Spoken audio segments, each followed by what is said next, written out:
Azərbaycanda rəsmi olaraq biz Ermənistandan sülh istəyirik. Yəni prezident gedir sülhlə danışır, ki, dırnaqarası prezident İlham Əliyev sülhdən danışır, onun əlaltıları sülhdən gedir, rəsmi danışıqlar aparır, rəsmi sənədlərdə sülh məramlı bir mövqe sərgilənir.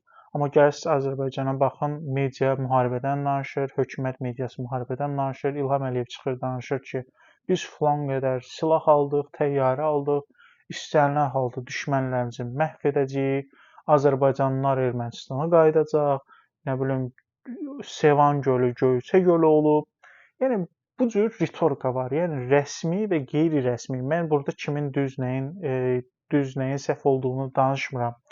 Azərbaycanın rəsmi mövqeyi Azərbaycanın qeyri-rəsmi mövqeyindən fərqlənir və bunu edənlər, həm rəsmi mövqeyi irəli sürənlər, həm də qeyri-rəsmi mövqeyi irəli sürənlər hər biri dövlət adamlarıdır. Yəni İlham Əliyev başda olmaqla digər insanlardır.